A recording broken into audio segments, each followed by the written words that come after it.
speak French. Si vous savez me répondre grâce au Seigneur. I fell down the mountain. I get to the bottom of the mountain, and I'm covered in snow, nearly lifeless.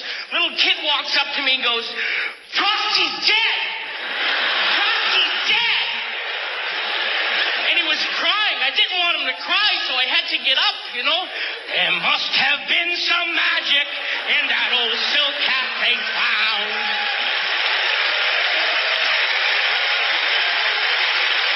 And I had a nutritionist. I went to nutritionist after nutritionist. One nutritionist, he was crazy. I walk into his office. He goes, well, the good news is you can have all the salad you want. I don't want any salad. What's the bad news? He wanted me to eat salad as the food. Salad's not food. Salad comes with the food.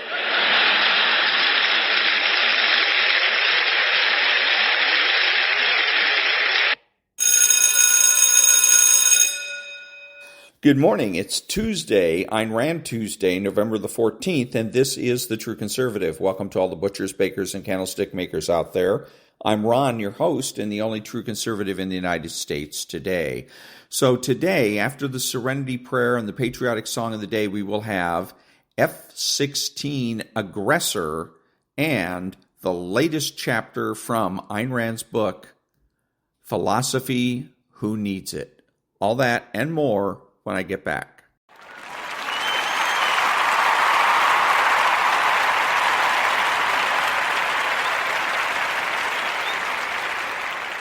God, grant me the serenity to accept the things I shouldn't change, the courage to change the things I should, and the wisdom to know the difference. Amen.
Cleared visual approach, Stellar Airport. Base 5-1, check. 2.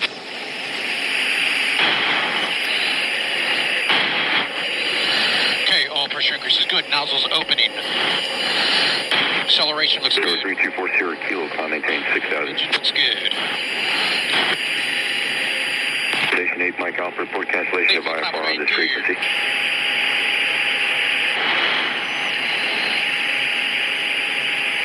Departure ACES 5-1 on departure, unrestricted climb to 10,000. 978 Mike Alpha, cancellation received, maintain VFR at or below 4,000. Gears up, lighten the handles out. Departure ACES 5-1 at a 2,000 for 10,000. ACES 5-1, Phoenix departure, altimeter 2992, radar contact, maintain 10,000. ACES 5-1, we'll maintain 10,000.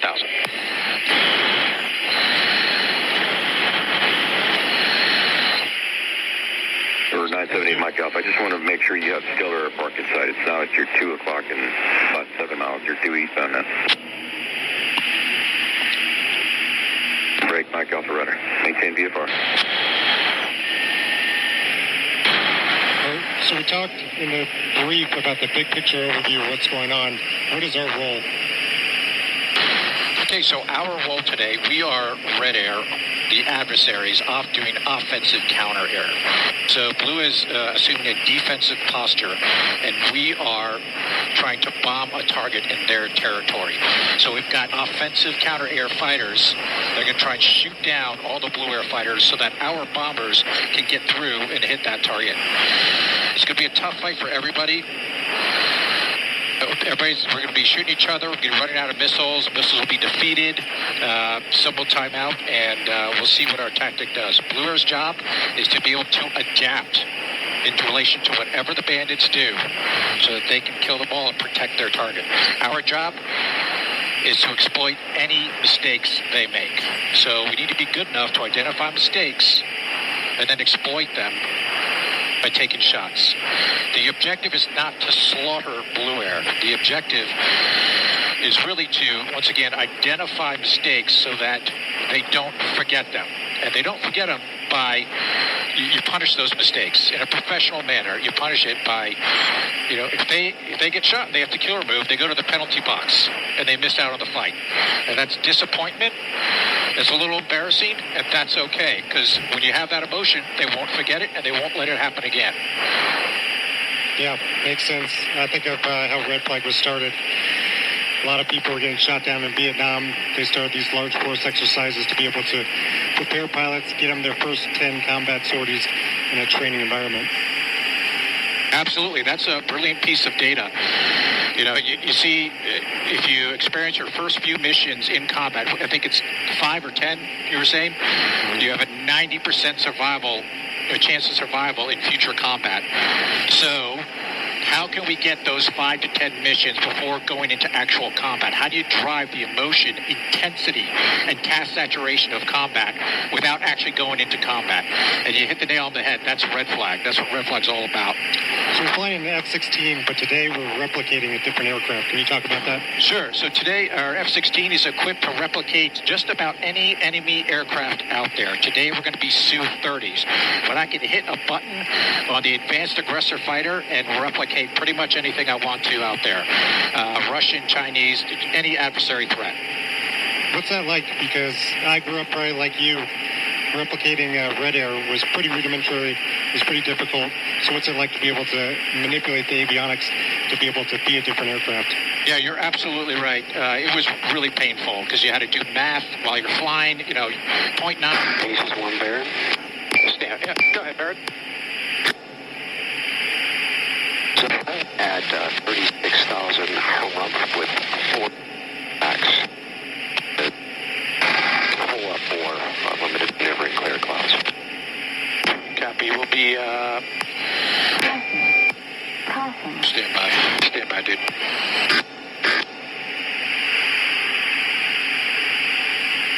Light. Let's just see what this is.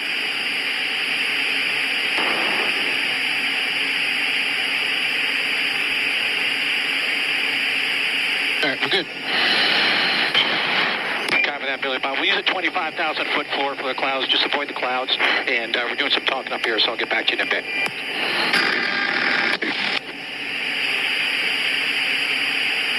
All right, so yeah, it was rudimentary. You're doing a lot of math in the jet just to make sure you're replicating enemy missiles properly, the enemy aircraft properly, and then also flying the tactics that the bad guys fly. You know, we have a huge intel network with the aggressors. We know just about everything the bad guy, a potential enemy, is doing tactically, procedurally, and what weapons they're using and what those weapons can do. We take that intel data and we use that to replicate enemy fighters. And all that data is written down in something called the ATRG, the Adversary Threat Replication Guide. It's the Bible for the aggressors. It tells us what every enemy fighter can do, what their weapons can do, what tactics they fly. When we memorize it, we design our employment, our mission employment, based on those tactics. And you were a previous aggressor, so I can kind of moonlight as Red Air, but you guys completely dedicated several years of your career to trying to replicate Red Air. Is that right? That's correct. Yeah, you go through an upgrade program, and you get to be, you know, when I went through the aggressors, you had to be an IP in your major weapon system. I came from the F-15C. Then you get to be a wingman again, and you go through an entire upgrade program to become an aggressor. Then you got to go through flight lead again, mission commander, and IP all over again, this time as an aggressor. So by the time you're an IP, you've got the knowledge down pretty well. And so we're not carrying missiles, obviously, not shooting guns. So can you talk about how it works when we're flying in the air? Yep. So, yeah, we're not carrying anything live because we're on a training mission, and we're going to be actually pulling triggers and shooting pickle buttons at each other. So nothing live on board. But the aircraft is equipped with all the electronics required in the Advanced Aggressor Fighter mission system. All the electronics required that if I hit that pickle button, it'll show fly out of a missile. If I pull the trigger, it'll show fly out of bullets on all my screens, all my electronic screens, and then it'll count down and assess those missiles for me. Can you give a brief overview of the advanced avionics here? Sure. Just check our airspace real quick. All right, yeah, so, you know, we're flying an F-16, which is a 4th-gen fighter, but we need to train our 5th-gen fighters with a 4th-gen airplane. So what we did is we ripped out a lot of the electronics from the original F-16s that we have, and we put in state-of-the-art electronics. The most important part of that is the ESA radar. So we have an airborne electronically scanned array radar. Not the old mechanically scanned radar, but electronically scanned array. It's much more powerful. It can see things much further away, and it can break out multiple targets even in close formation. So you can shoot multiples at the same time. The ESA radar is a big part of the Advanced Aggressor Fighter.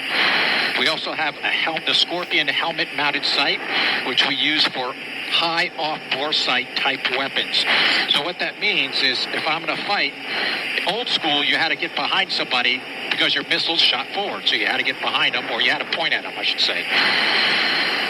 With high off-bore sight weapons and high off-bore sight helmet, like the Scorpion, all I have to do is look to the left, see a bad guy, and I can hit the pickle button, and that missile will come off, break left or right, and take out another threat. And we simulate that in Red Flag with the Advanced Aggressor Fighter. Yeah, I don't think people realize how important those avionics are. People care about the top speed, the altitude, but the ESA radar, it's like going from vacuum tubes to transistors. It's just absolutely an order of magnitude better.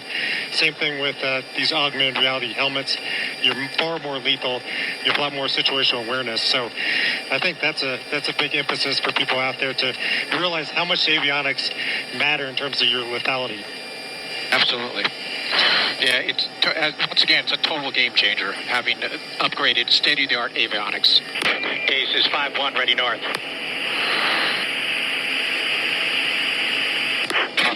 Ace is 3, ready south. Ace is fights on, fights on. Ace is 3, fights on. Ace is big, full time, push. Ace is 1, Barrett. Blue Air is marshalling to south. 8 ship, gold. 2 groups, 4 contact, east. 10. Aces 5-1. Push it up, commit, check tapes on, and jammers on. Reference 170, aces 1. Aces 1.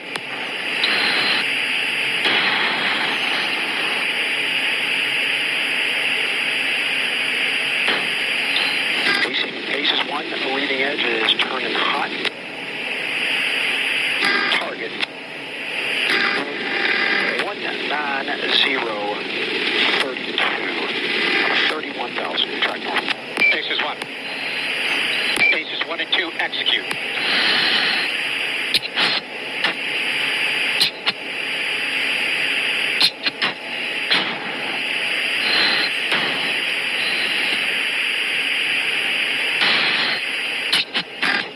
Aces 1 hot. Look for heat. Nose 25 hot. Aces 1's hot.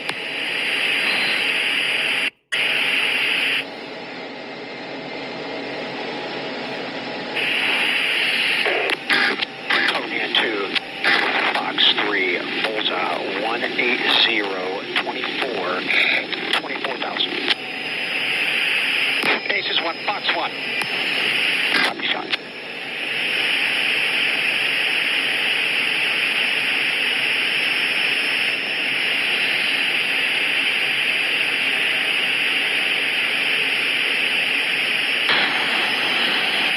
Aces 1, Baron. Look. 2 o'clock low, 10 miles. Aces 1 searching. 2 o'clock.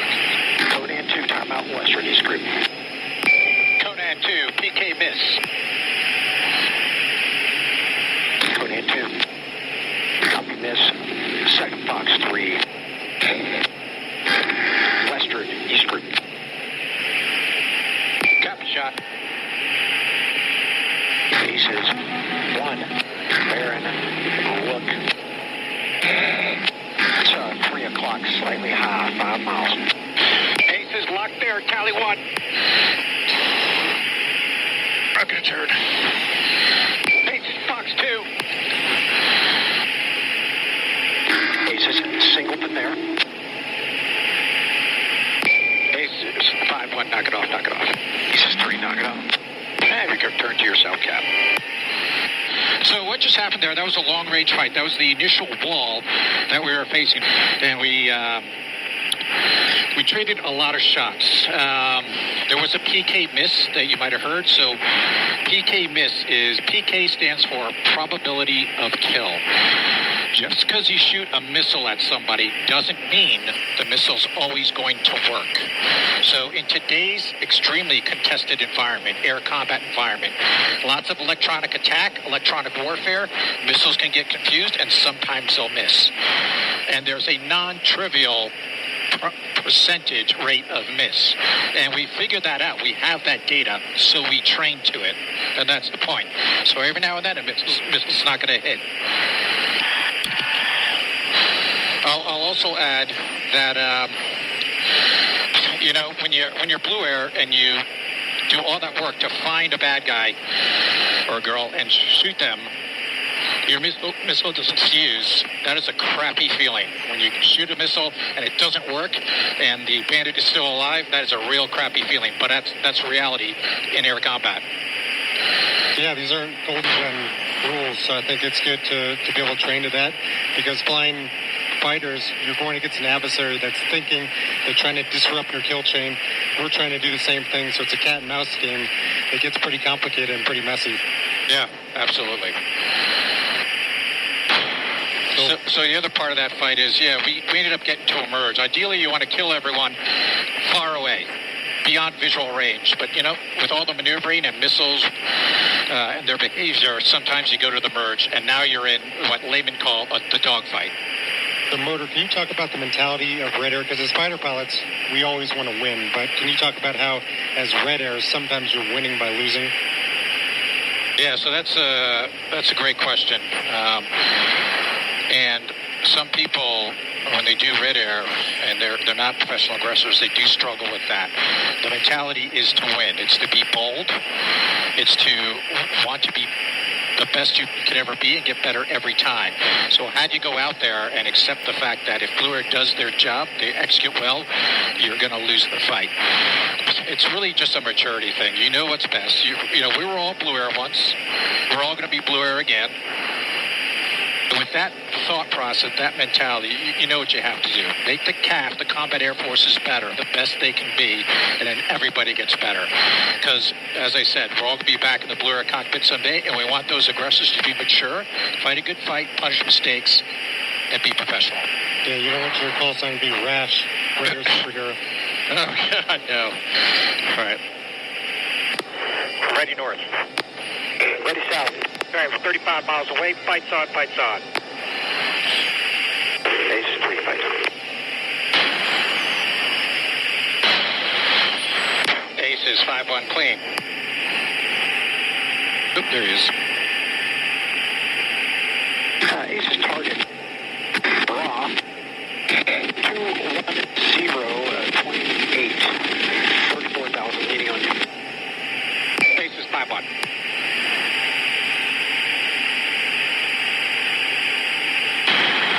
Ace target 220, 23, 29,000. Ace is 5-1. Conan 2. It's Fox 3. Bullseye 04078, 32,000.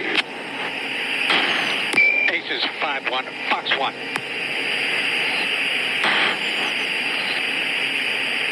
Ace is 5-1. Cali 1, nose 10. Conan 2, timeout. Nose 8, hot. Ace is 5-1. You're dead. Copy kill. All right, so we just went to a merge with a singleton. We traded shots. There was a PK miss. So we blasted through that merge, and now Conan 2, Fox 2. now we're in a fight. Copy shots.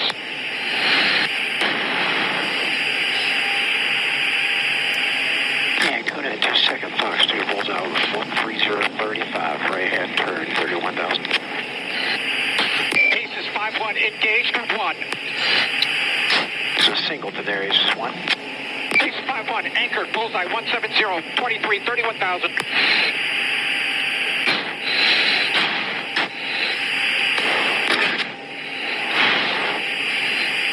Say positive.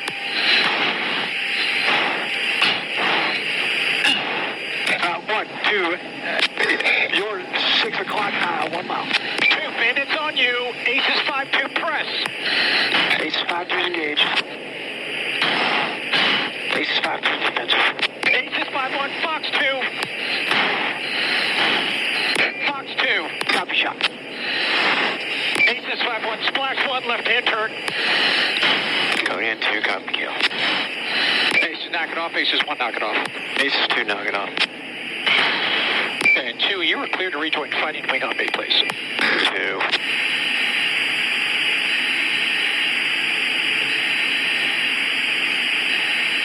Check 1 is 2.1. 2 is 3.3. Oh, that's cool.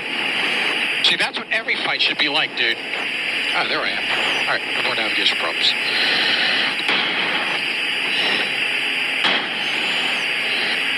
All right, let me just get us established here. Good fuel setting. Autopilot on. 25,000. Ace is fence out. Okay, so what happened there is I went to the merge and I pick up a tally. I end up in a fight, and I was defensive since Blue Air saw me first. That is a good thing. It means Blue Air's doing a good job finding Red Air and shooting it. So we got in a maneuvering fight, and my number 2 man entered the fight, and the Blue Air ended up targeting my wingman. So I gave him the engaged role. And what that means is, since he's now defensive, my wingman's defensive, Blue Air's trying to kill him, all I want him to do is focus on killing and surviving. I don't want him to have to worry about keeping sight of me. So that's why I say press, and he calls engaged. He's now the engaged fighter. He just has to worry about the bandit and himself or herself. Me, as a support fighter, because I said press, now I have to watch both of them. I can still shoot the bad guy, which we did do, but I also have to look out and deconflict so we don't hit each other or have a midair. That's the support fighter's role. Now, all that I said right there is communicated in the air with 2 words: engaged, press. That's all it takes. So in half a second, you can establish the roles, who's responsible for what. And that's pretty crucial to air combat communications, to get as your point across in one word or a one-hand signal.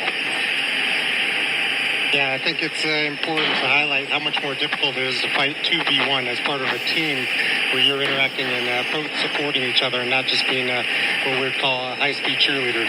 Yeah, right. So it's pretty crucial for in combat and in training for safety of flight, establishing the roles. And you want to do it as quickly and as simply as possible because there's just too much to worry about. All right, let's see how we're doing here. Actually, Billy Bob 1's going to come left for RTB on the 070 radio. Albuquerque Center, Aces 5-1. Aces 5-1 Albuquerque. Aces 5-1, request RTB, please. Aces 5-1, roger. And would you like IFR or VFR? VFR recovery, please. We'll be coming up initial tower. And is it true that you guys are all former Aggressor pilots? It's true. We're all former Aggressor pilots. I've had 2 Aggressor tours myself. But yeah, Top Aces is very selective in who they hire. We look for previous Aggressor drivers so that they understand the philosophy of knowing and replicating enemy tactics, techniques, procedures, and weapons. What's the most meaningful sorting you've been on? Oh, the most meaningful one was... Actually, it was weapons school DCA day. I was an aggressor for that. And so I had about 36 airplanes on my side, and we were offensive going to bomb a target, similar to today, except there were 36 of us. And Blue Air had about 24, 28 airplanes. There were strikers, suppression of enemy air defense fighters, air-to-air fighters. We had tankers, because we only have about 45 minutes of fuel on board, so we need aerial tankers to go get gas before we fight. That was the most meaningful, because it was a lot of planning, and it was executed safely, and Blue got some really good lessons learned. What year was that? That would have been 2013 or 2014. Okay, there's a chance that I was in there too, because at a show we used to come out there and then you guys would lead us around as Red Air. Oh, awesome. I probably were. I definitely remember Billy Bob. Of course. Aces 5-1, begin left turn inbound for the initial. Aces 5-1 to the left turn. 2622, begin left base change, runway 12 center, traffic on final for the right, and will be assessed, runway 12 center, clear to land. 2504, fly straight out, traffic be above you, flight of 2 F-16s, out of the break at 3,100. Aces 5-1, traffic in sight, breaking left. Upset 8, begin left turn.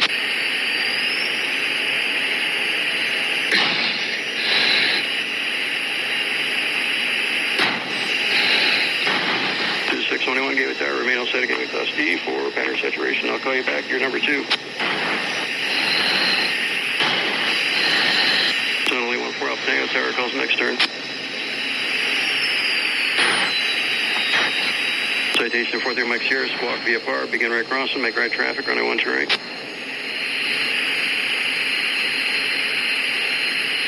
Upset 8 wants to join the right down, extend down, tower calls base. Aces 5-1, say request. Aces 5-1. Aces 5-1, full stop for 2, please. Aces 5-1, change to runway 12 left, runway 12 to the left, clear to land. Aces 5-1, gear down, clear to land, 12 left. 2740, make left 360. Handle down, 3 green lights. 2740, thank you. How you looking? 2504, begin left crossing, make left traffic. Traffic 181, 2 Echo, follow traffic, 12 o'clock, 2 miles, turn left crosswind, Archer, make left traffic.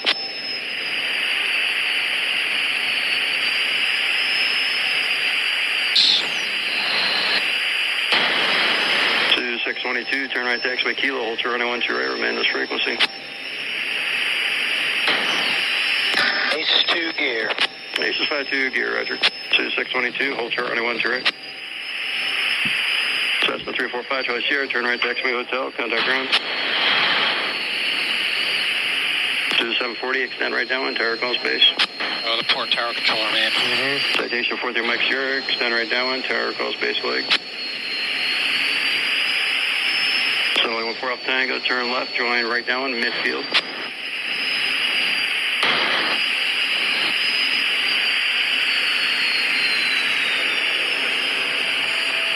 27, running 1 direct, clear touch and go, then flash straight out.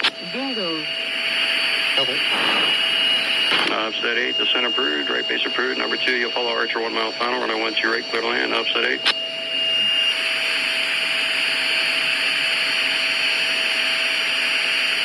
Two 659, gateway towers, ident.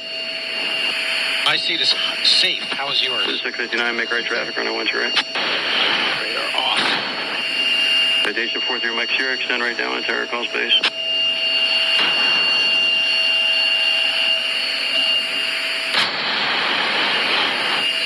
So flight 3300, gateway tower, runway 1 2 right, continue, make left traffic. Let's see, anything else to add? I just want to emphasize the fact that being an aggressor, it's not about crushing Blue Air. That's not what we're doing. We're simply looking for mistakes or trying to force a mistake and then punish that mistake so that they remember it and they don't let it happen again. But if they do well, then they should be killing all the bad guys. We should all be getting killed out there. And that's a good thing. That's a good thing. Okay, Pretty Lou, run it up, shut down.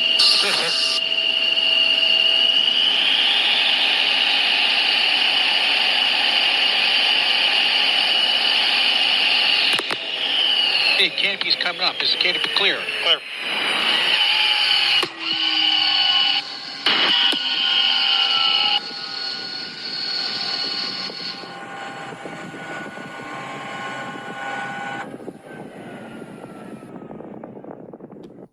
And that was the first F-16 Aggressor footage ever recorded. Back in a minute.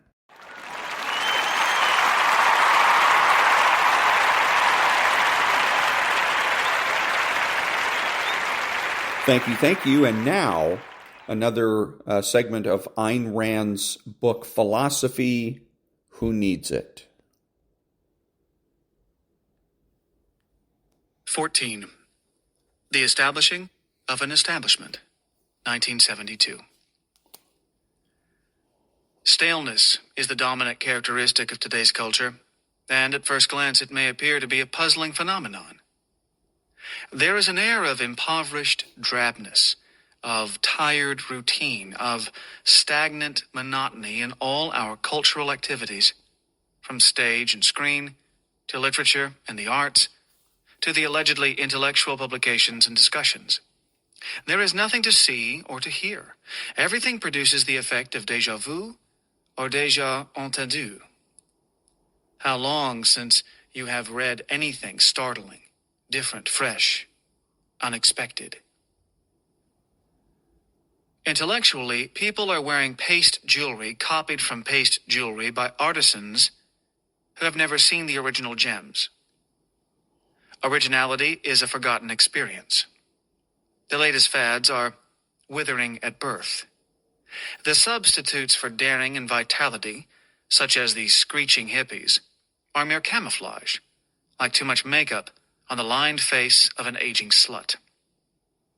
The symptoms of today's cultural disease are conformity with nothing to conform to, timidity expressed in a self-shrinking concern with trivia, a kind of obsequious anxiety to please the unknown standards of some non-existent authority, and a pall of fear without object.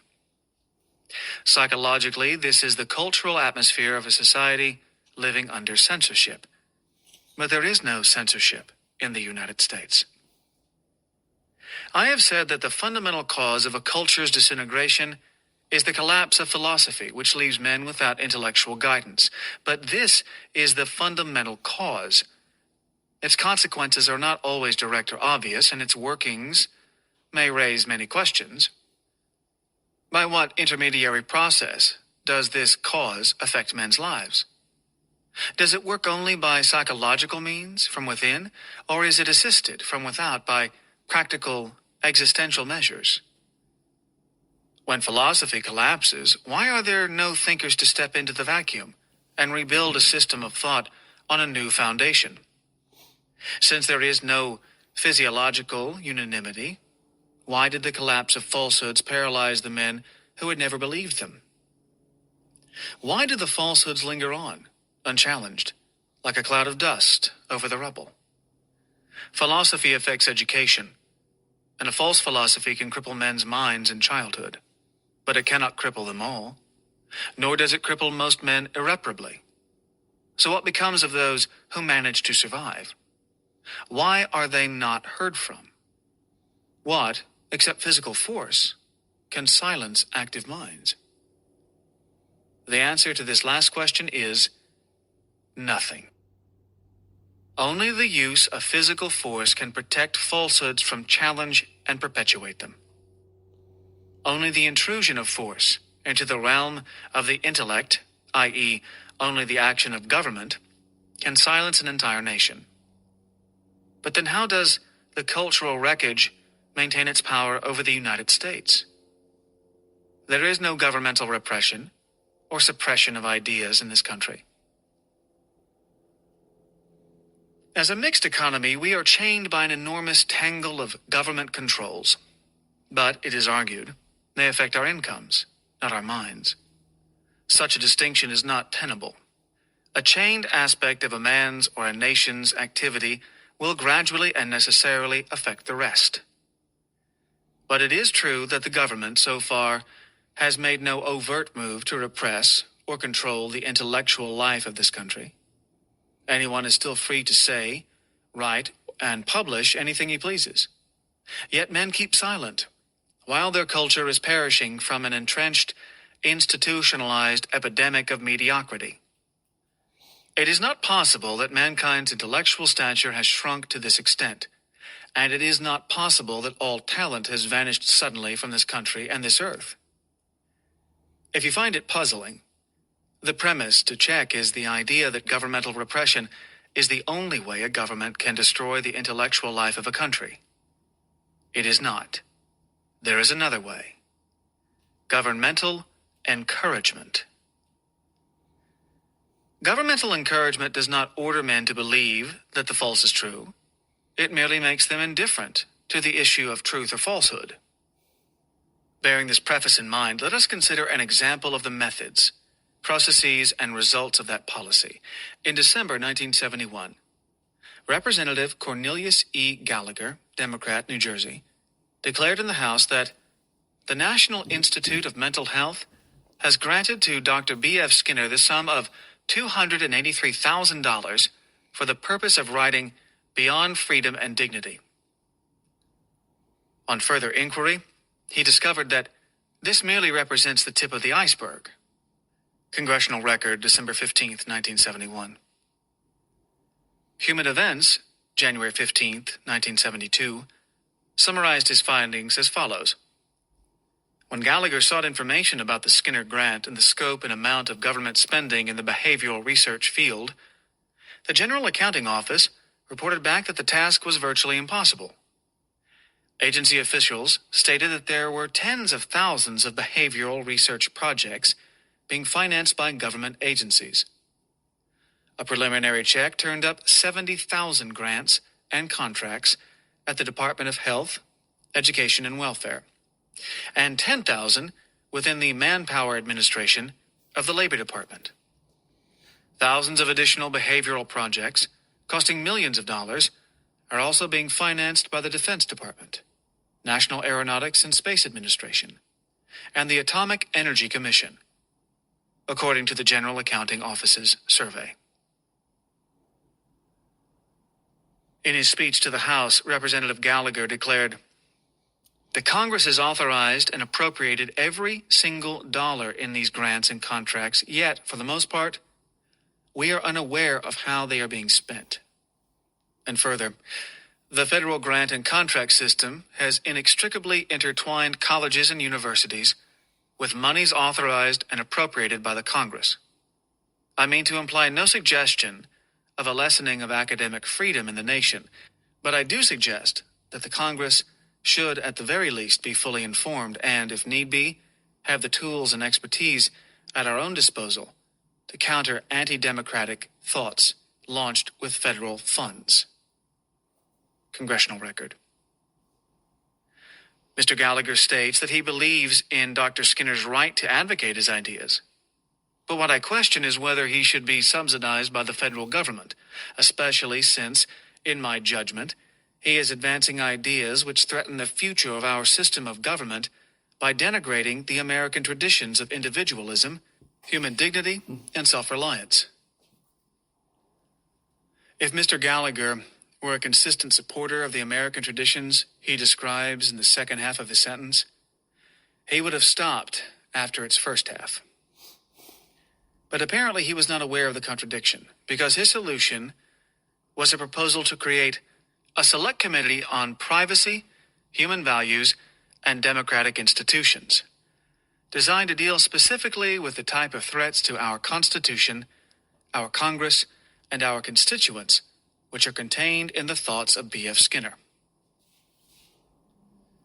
Nothing could be as dangerous a threat to our institutions as a proposal to establish a government committee to deal with anti-democratic thoughts, or B.F. Skinner's thoughts, or anyone else's thoughts.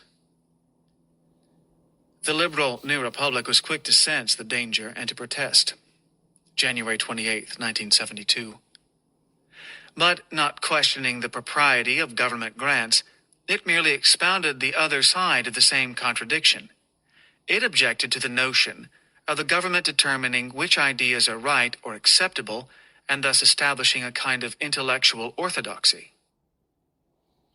Yet both contentions are true. It is viciously improper for the government to subsidize the enemies of our political system. It is also viciously improper for the government to assume the role of ideological arbiter. But neither Representative Gallagher nor the New Republic chose to see the answer, that those evils are inherent in the vicious impropriety of the government subsidizing ideas. Both chose to ignore the fact that any intrusion of government into the field of ideas for or against anyone withers intellectual freedom and creates an official orthodoxy, a privileged elite. Today, it is called an establishment. Ironically enough, it is the New Republic that offered an indication of the mechanics by which an establishment gets established. Apparently, without realizing the social implications of its own argument. Objecting to Gallagher's contention that a deliberate policy may be favoring the behaviorist school of psychology, the New Republic stated, the Gallagher account did not note that the Skinner grant was one of 20 Senior Research Career Awards, that is, plums for scientific leaders in mental health across the board, rather than a unique grant. No new awards of this kind have been made by NIMH since 1964, but 18 of them, which were originally for 5 years, have been renewed. Skinner's was renewed in 1969, so his $283,000 amounts to $28,300 a year, ending in 1974. Skinner has continued to teach roughly one seminar a year at Harvard since 1964. In other words, his Harvard salary will be paid by the feds until 1974. A bonanza perhaps more rewarding to Harvard than to him, since he could command at least as large a salary in a number of other places. Consider the desperate financial plight of private universities. Then ask yourself what a bonanza of this kind will do to them. It is generally known that most universities now depend on government research projects as one of their major sources of income. The government grants to those senior researchers establish every recipient as an unofficially official power. It is his influence, his ideas, his theories, his preferences, and faculty hiring that will come to dominate the school in a silent, unadmitted way. What debt-ridden college administrator would dare antagonize the career of the bonanza? Now observe that these grants were given to senior researchers, that they were plums, as the New Republic calls them coyly and cynically, for scientific leaders. How would Washington bureaucrats, or congressmen for that matter, know which scientist to encourage, particularly in so controversial a field as social science? The safest method is to choose men who have achieved some sort of reputation, whether their reputation is deserved or not, whether their achievements are valid or not, whether they rose by merit, pull, publicity, or accident, are questions which the awarders do not and cannot consider. When personal judgment is inoperative or forbidden, men's first concern is not how to choose, but how to justify their choice. This will necessarily prompt committee members, bureaucrats, and politicians to gravitate toward prestigious names. The result is to help establish those already established, i.e., to entrench the status quo. The worst part of it is the fact that this method of selection is not confined to the cowardly or the corrupt, that the honest official is obliged to use it. The method is forced on him by the terms of the situation. To pass an informed, independent judgment on the value of every applicant or project in every field of science, an official would have to be a universal scholar. If he consults experts in the field, the dilemma remains. Whether he has to be a scholar who knows which experts to consult, or he has to surrender his judgment to men trained by the very professors he is supposed to judge. The awarding of grants to famous leaders, therefore, appears to him as the only fair policy, on the premise that somebody made them famous, somebody knows even if I don't. If the officials attempted to bypass the leaders and give grants to promising beginners, the injustice and irrationality of the situation would be so much worse that most of them have the good sense not to attempt it. If universal scholarship is required to judge the value of the actual in every field, nothing short of omniscience would be required to judge the value of the potential, as various privately sponsored contests to discover future talent, even in limited fields, have amply demonstrated. Furthermore, the terms of the situation actually forbid an honest official to use his own judgment. He is supposed to be impartial and fair while considering awards in the social sciences. An official who does not have some knowledge and some convictions in this field has no moral right to be a public official. Yet the kind of fairness demanded of him means that he must suspend, ignore, or evade his own convictions. These would be challenged as prejudices or censorship, and proceed to dispose of large sums of public money with incalculable consequences for the future of the country without judging the nature of the recipient's ideas, i.e., without using any judgment whatever. The awarders may hide behind the notion that in choosing recognized leaders they are acting democratically and rewarding men chosen by the public. But there is no democracy in this field. Science and the mind do not work by vote or by consensus. The best known is not necessarily the best, nor is the least known, for that matter. Since no rational standards are applicable, the awarder's method leads to concern with personalities, not ideas, pull, not merit, prestige, not truth. The result is rule by press agents.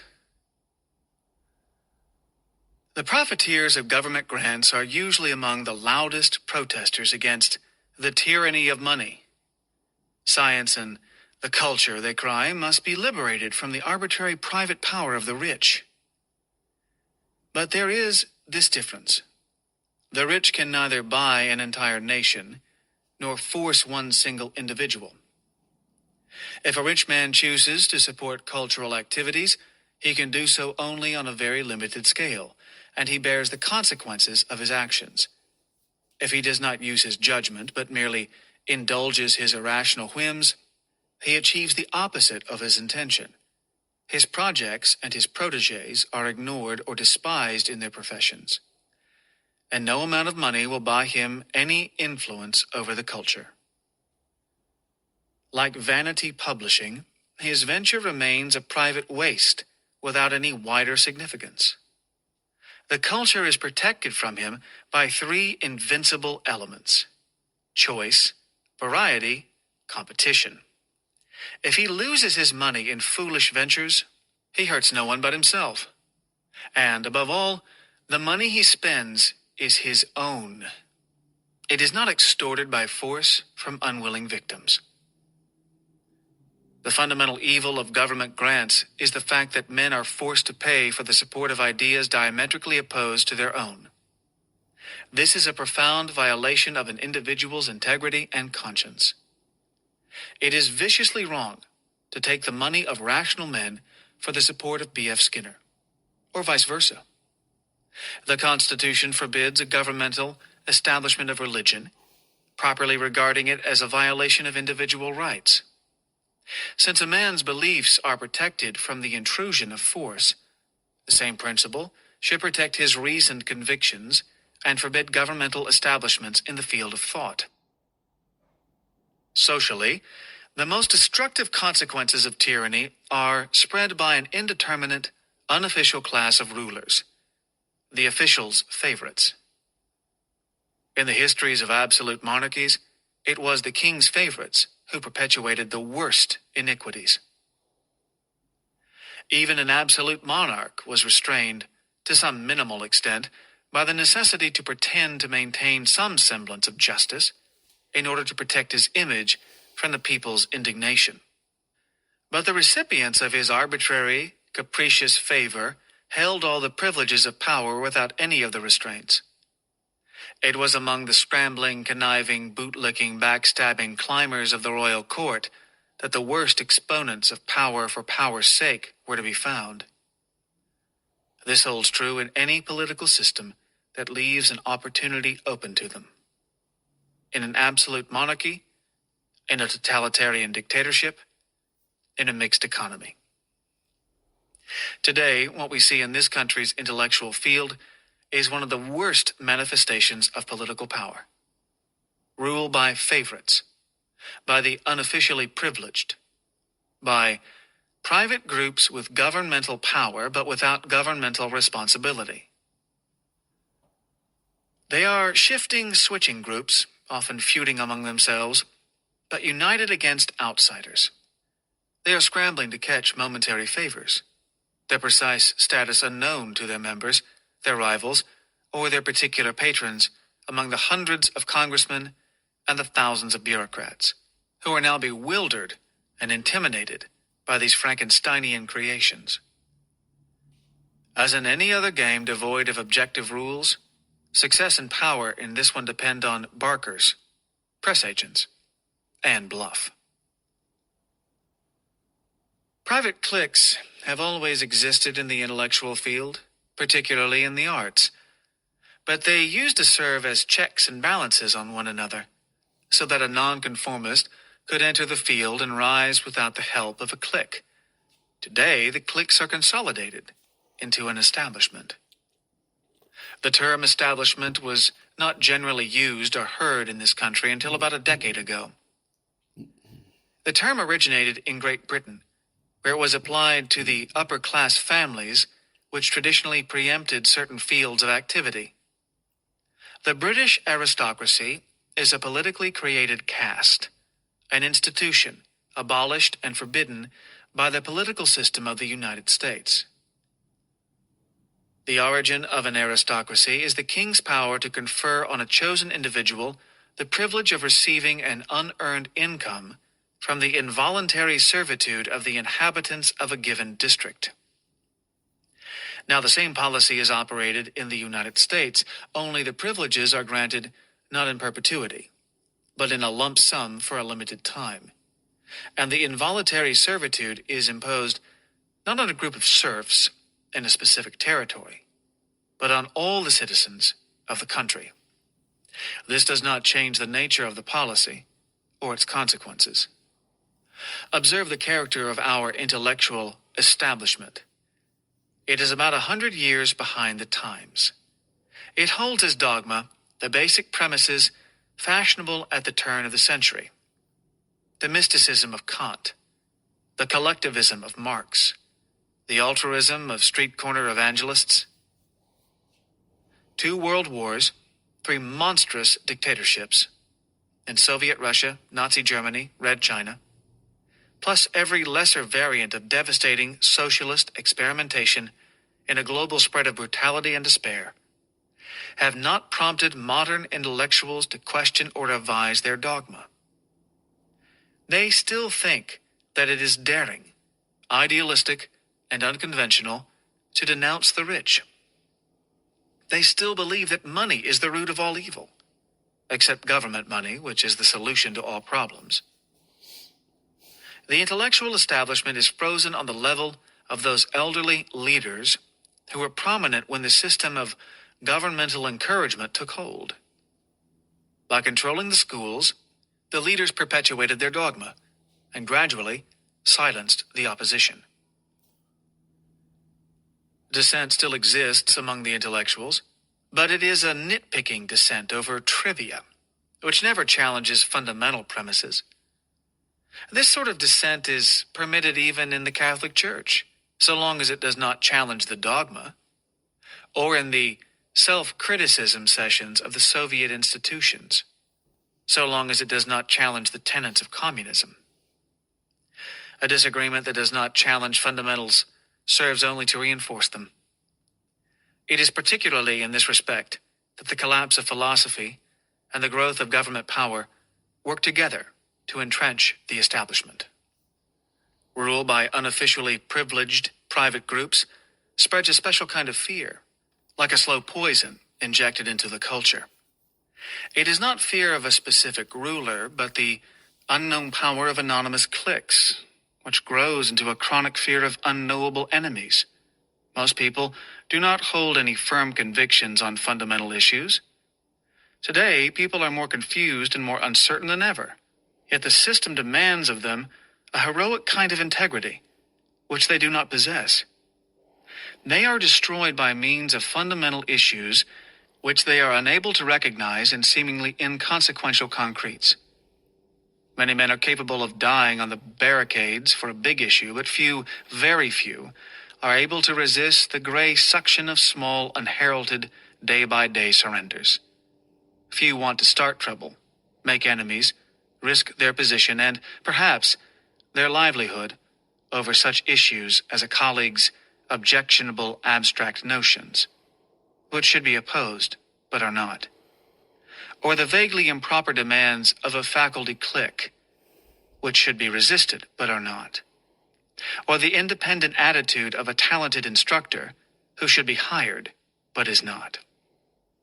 If a man senses that he ought to speak up, he is stopped by the routine, "Who am I to know?" of modern skepticism, to which another paralyzing clause is added in his mind, "Whom would I displease?" Most men are quick to sense whether truth does or does not matter to their superiors. The atmosphere of cautious respect for the recipients of undeserved grants awarded by a mysterious governmental power rapidly spreads the conviction that truth does not matter because merit does not matter, that something takes precedence over both. And the issue of grants is only one of the countless ways in which the same arbitrary power intrudes into men's lives. From the cynical notion, "Who cares about justice?" a man descends to, "Who cares about truth?" and then to, "Who cares?" Thus, most men succumb to an intangible corruption and sell their souls on the installment plan by making small compromises, by cutting small corners, until nothing is left of their minds except the fear. In business, the rise of the welfare state froze the status quo, perpetuating the power of the big corporations of the pre-income tax era, placing them beyond the competition of the tax-strangled newcomers. A similar process took place in the welfare state of the intellect. The results in both fields are the same. If you talk to a typical business executive or college dean or magazine editor, you can observe his special modern quality, a kind of flowing or skipping evasiveness that drips or bounces automatically off any fundamental issue, a gently non-committal blandness, an ingrained cautiousness toward everything, as if an inner tape recorder were whispering, "Play it safe, don't antagonize." Whom? Anybody. Whom would these men fear most psychologically, and least existentially? The brilliant loner, the beginner, the young man of potential genius and innocently ruthless integrity, whose only weapons are talent and truth. They reject him instinctively, saying that he doesn't belong. To what? Sensing that he would put them on the spot by raising issues they prefer not to face. He might get past their protective barriers once in a while, but he is handicapped by his virtues in a system rigged against intelligence and integrity. We shall never know how many precociously perceptive youths sensed the evil around them before they were old enough to find an antidote, and gave up in helplessly indignant bewilderment, or how many gave in, stultifying their minds. We do not know how many young innovators may exist today and struggle to be heard, but we will not hear of them because the establishment would prefer not to recognize their existence and not to take any cognizance of their ideas. So long as a society does not take the ultimate step into the abyss of establishing censorship, some men of ability will always succeed in breaking through. But the price, in effort, struggle, and endurance, is such that only exceptional men can afford it. Today, originality, integrity, independence have become a road to martyrdom, which only the most dedicated will choose, knowing that the alternative is much worse. A society that sets up these conditions as the price of achievement is in deep trouble. The following is for the consideration of those humanitarian congressmen and their constituents who think that a few public plums tossed to some old professors won't hurt anyone. It is the moral character of decent average men that has no chance under the rule of entrenched mediocrity. The genius can and will fight to the last.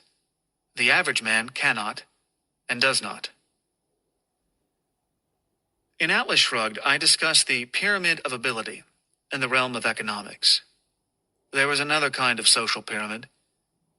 The genius who fights every form of tyranny over the mind of man is fighting a battle for which lesser men do not have the strength, but on which their freedom, their dignity, and their integrity depend.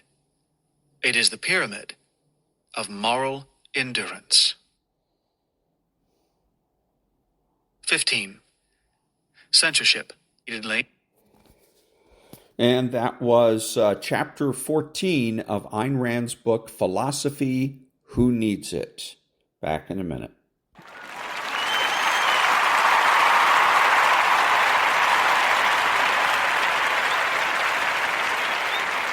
Thank you. This is Ron, your host, the only true conservative in the United States today, bidding adios to all the butchers, bakers, and candlestick makers out there, and reminding you to be honest, smart, and beautiful, and remember that the left has no authority, no power, and they can't win.